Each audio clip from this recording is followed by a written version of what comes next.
Halo kolega, jumpa lagi dalam seri pengantar ilmu hukum bagian kedua. Masih dalam mengenal hukum. Kali ini kita akan membahas tentang nilai, asas, dan norma serta perbedaannya.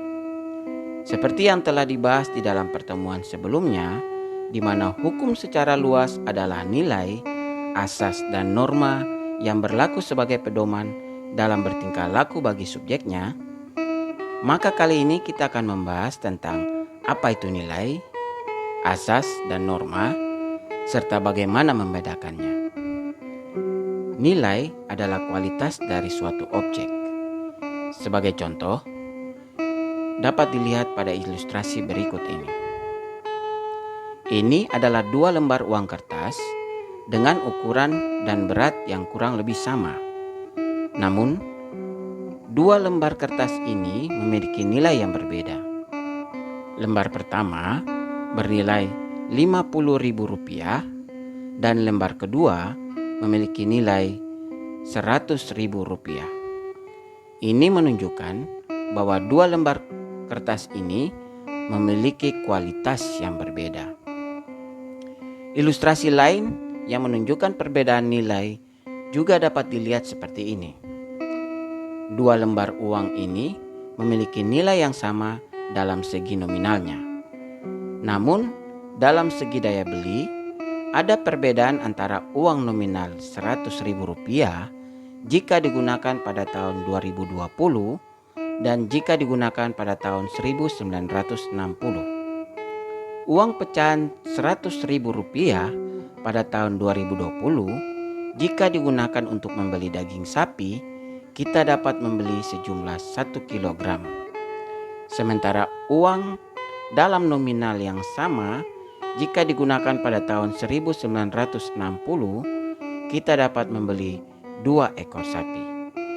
Ilustrasi ini menunjukkan kualitas uang pecahan Rp100.000 jika digunakan pada tahun 1960 lebih tinggi dari jika digunakan pada tahun 2020. Perbedaan daya beli itulah yang disebut dengan nilai. Kolega, kualitas sebuah nilai tidak selamanya dapat dikuantifikasi atau diukur dalam angka-angka. Nilai juga dapat diukur dengan rasa.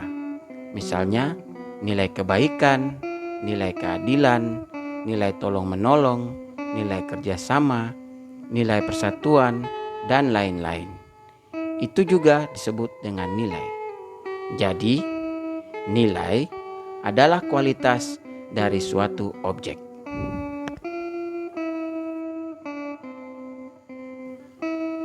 Kolega, berikut kita akan membahas tentang asas. Asas adalah nilai yang menjadi panduan operasional dari norma. Asas berwujud metanorma. Disebut metanorma karena asas ditempatkan atau diasumsikan berada di luar norma yang konkret. Walaupun ada juga beberapa asas yang dikonkretkan ke dalam suatu rumusan teks undang-undang, misalnya Pasal 1 ayat 1 Kitab Undang-Undang Hukum Pidana yang mengkonkretkan sekurang-kurangnya 1/4 bagian dari asas legalitas, yaitu asas nullum delictum nulla poena sine previa lege poenale, yang mengandung pengertian seseorang tidak dapat dipidana tanpa diatur lebih dulu dalam hukum pidana, atau contoh lain yaitu pada pasal 1338 Kitab Undang-Undang Hukum Perdata yang mengkonkretkan asas pacta sunt servanda, yang mengandung pengertian bahwa perjanjian adalah undang-undang bagi para pembuatnya. Kenyataan bahwa ada asas yang dikonkretkan dalam rumusan teks undang-undang, namun itu tidak berarti menambah ataupun mengurangi eksistensi dan keberlakuan dari asas-asas hukum.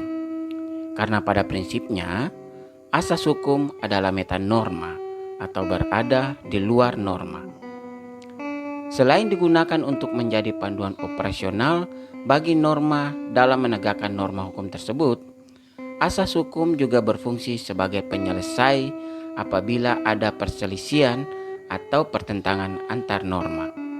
Misalnya, asas lex specialis derogat lege generale yang mengandung pengertian aturan khusus mengalahkan aturan yang lebih umum, atau asas lex posterior derogat lege priori yang mengandung pengertian aturan baru mengalahkan aturan yang lebih lampau, atau juga asas lex superior derogat lege inferiori yang mengandung pengertian aturan yang tinggi mengalahkan aturan yang lebih rendah. Dari sini kita dapat melihat bahwa asas hukum adalah nilai yang menjadi panduan operasional dari norma.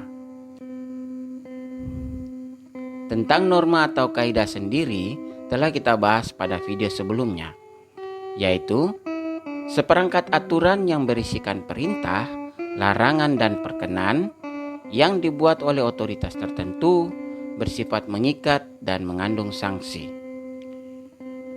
Dari wujudnya, kita dapat membedakan nilai, asas, dan norma.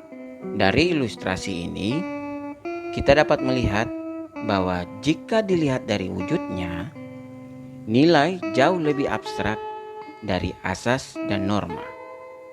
Sebaliknya, norma jauh lebih konkret dari asas dan nilai. Sedangkan dilihat dari luasannya, asas jauh lebih universal daripada nilai dan norma. Sebaliknya, norma jauh lebih lokal daripada nilai dan asas. Ada ratusan bahkan lebih asas hukum yang berlaku secara universal.